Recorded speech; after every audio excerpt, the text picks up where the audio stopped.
Para bukas yan sa umaga amulsal natin mga kapaparts. Mga 3 bunga lang, okay na. Huwag na masyadong marami, di ba? Safford jokes.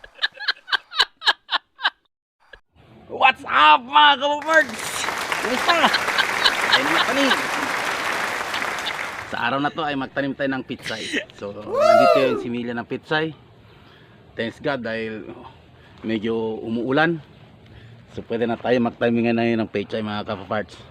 So yun ang area kung saan natin itatanim yung pitsay na to. So sa nakita nyo, gumawa ako ng mga butas para kung saan ito. So tayo na magtanim tayo pag hindi tayo nabili pa ng pitsay mga kapaparts. Kita ba?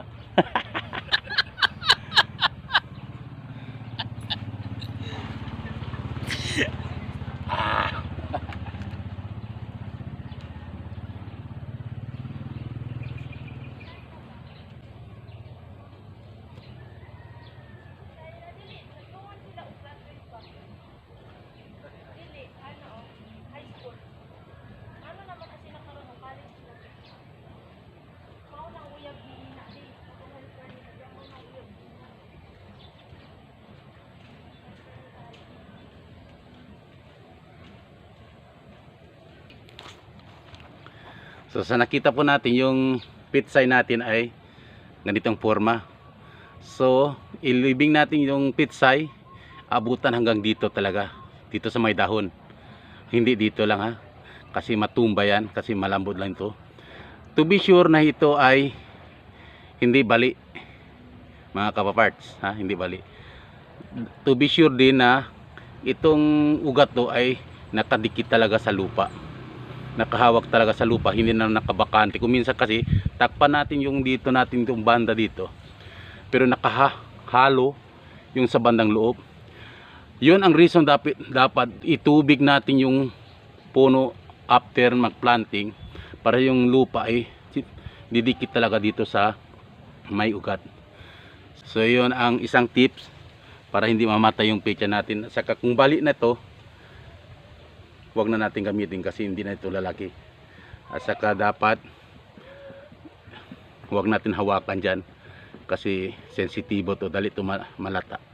So sa dahon lang ibunot pataas, tapos direct doon sa lupa. So kung ang lupa kung saan natin ilagay na medyo may halong mga damo, magdagdag tayo ng panibagong lupa to be sure na lupa talagang tatama dito sa ugat niya. So mga kaparts, let's go. Ituloy natin yung pagtatanim.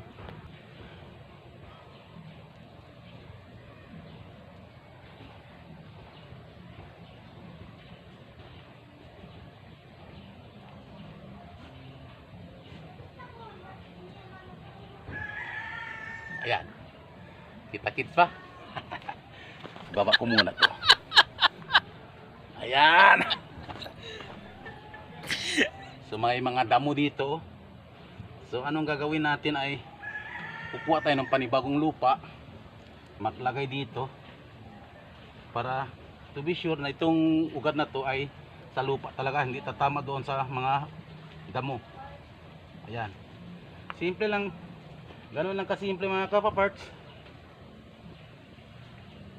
Dapat magaan yung kamay para hindi mabali yung stem.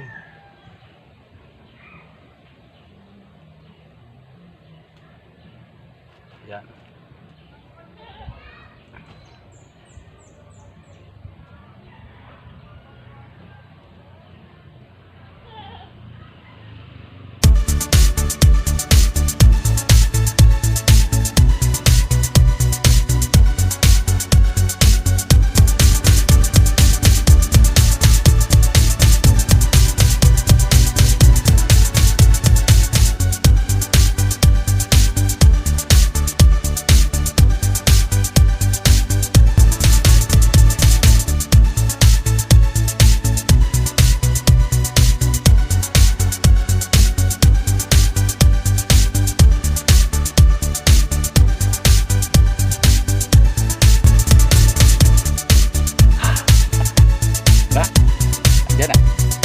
Tuloy-tuloy lang. Ganun lang talaga palagi yung procedure mga kapaparts.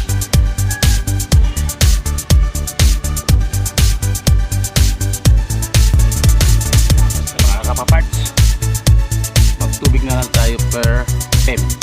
So, para dikit na dikit talaga yung ugat niya sa lupa. So, pagabi na. So, ulit tayo.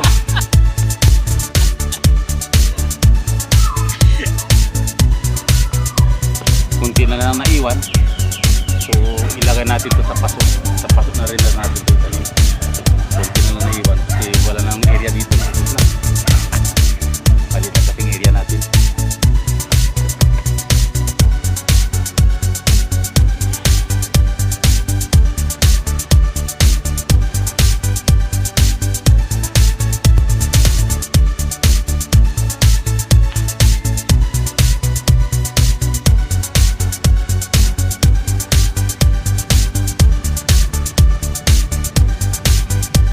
So yan ang last step na itubig talaga natin yung bawat puno ng pitsay para seal talaga yung lupa doon sa kanyang ugat.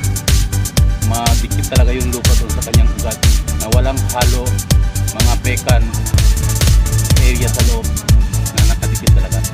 So dapat talaga maglagay ng tubig sa bawat puno. Yun ang mga procedure mga kapaparts. So thank you so much. Palaging panonood dito sa gardening tutorials ni Papaparts Jokes TV. Tayo na magtanim mga kapaparts. Magtubig muna ako. Marami pa kailangan itubig. So ayun, ang natapos nating activities sa araw na to. Sa isa't kalahating oras na nilaan natin dito sa garden, ito natapos natin magtanim ng pitsay. Dito naman sa kabilang dito ay buhay na ang mustasa. So ngayon bago tayo uwi, habang padilim na, harvest muna ako ng ampalaya upang may iluluto bukas ng umaga sa itlog. So ganito lang talaga ang buhay ng mga gardener.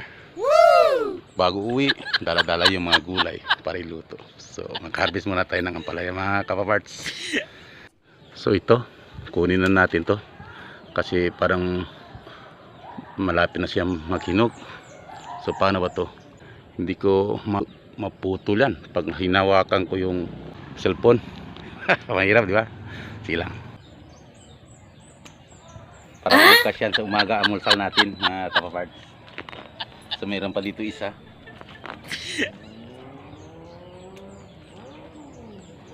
Mga 3 bunga lang, okay na. Huwag na masyadong marami, di ba? Actually, mayroon pa doon sa taas. Nakatago siguro sa sunod na araw na yon kasi marami na to. 2 itlog. Sakto-sakto na para sa almusal.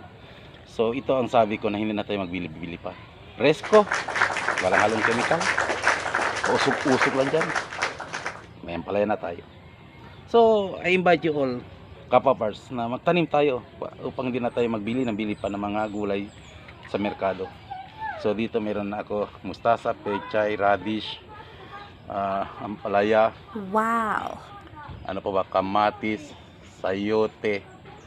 Meron ako dito pepino, lugbati, sitaw. At kung ano-ano pa, may mga upo, okra. Ano pa mayroon dito, kamote. Ayan, tanglad andyan, luya nandyan. Para balang araw, harvest na lang. So mga kapaparts, thank you so much and don't forget to like and share, and I wish you all God protected and bye-bye. Luto tayo na ang palaya. Uwi na ako. Safford Jokes.